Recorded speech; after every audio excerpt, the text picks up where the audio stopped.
this weekend's edition of Mocs News. I'm Avery Grant. And I'm Aaron Sexton. The UTC Veteran Services held a 9/11 memorial on Friday at 8:30 a.m. Students gathered at Heritage Plaza flagpole to remember the lives lost in the September 11th tragedy, the families who are still healing, and the soldiers who lost their lives fighting in the War on Terror. The flag lowered to half-staff at 8:46 a.m., the time when the first tower was struck in 2001.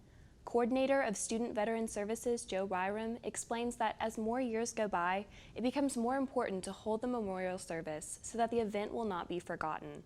If we forget 9/11, we forget those who lost their lives. UTC students Kristen Thomas and Sophie Johnson explain that though they do not remember the event, they do think it's important to come and support their country.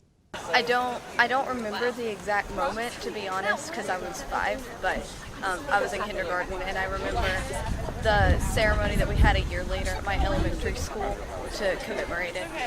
UTC Student Veterans Organization hosted a Heroes Luncheon on Thursday to honor the Chattanooga Police Department's Officer Dennis Pedigo and Sergeant G. Lee from the Marine Recruiting Office. They also honored 2 recruiting officers from Lee Highway location that was shot on July 16th. It was kind of emotional just remembering what happened on July 16th and just how it struck our community.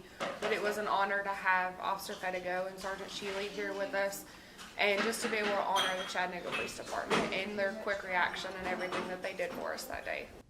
Enrollment numbers are in for UTC this fall, and it could signal a shift.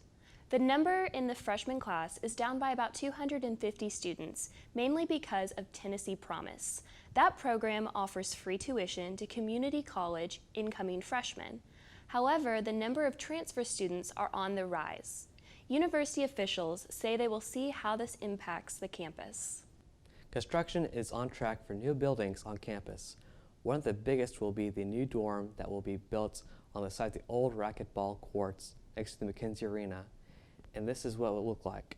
The cost will be about $60 million, and it could feature a dining hall as well as a branch of the Barnes & Noble campus bookstore. And here is what is planned next door, a wing for McKenzie Arena. The building would house offices and other facilities for athletics. The cost will be $16 million, and half of that amount has already been raised by private donations. Such as ADHD or autism, it could be a more visible disability, like someone might be a wheelchair user or deaf. Any type of disability that can have an impact on someone's life can be accommodated.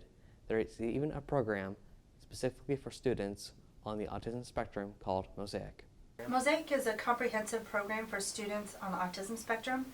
This program is different in that there's probably 250 certification programs around the country, but we're one of only about 30 in the country that are college level, college students, degree seeking students that also happen to have autism. So we're here to support that population. Mocs fans gathered this past Labor Day weekend at Finley Stadium to watch the first home game of the year. UTC football team fell short 3 points against Jacksonville State, but that didn't stop fans from enjoying good food, fun times, and a thrilling game. The third largest crowd in school history filled the stadium at the season opener. With 11 games left on the schedule, the Mocs can only hope that the rest of the season will have success and packed stadiums. The Mocs will be playing Mars Hill on Saturday, September 12th at 2 p.m. The Great Smoky Mountains National Park has closed the White Oak Sink area until next spring to protect declining bat populations. Park officials say the closure could protect areas where bats hibernate from human interaction. Meanwhile, biologists will monitor the area throughout the winter in an effort to collect data on help to draft a long-term protection plan. Students enjoyed an evening of games, prizes, free food, and more at the Cab Carnival Thursday. The Campus Activities Board, or CAB, hosts a number of events throughout the semester to promote unity within the UTC community. Scrappy, the mascot, also made a surprise appearance. For more information about upcoming CAB events, go to orgsync.utc.edu/org/UTCCAB or room 360 of the University Center.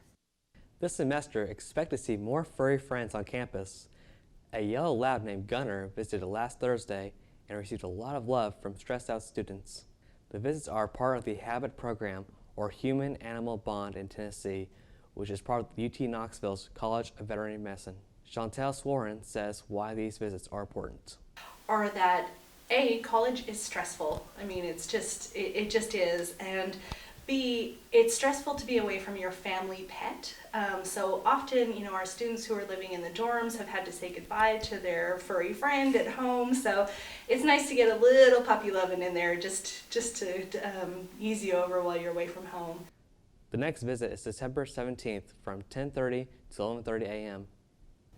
That does it for this edition of Mocs News. Thank you for joining us.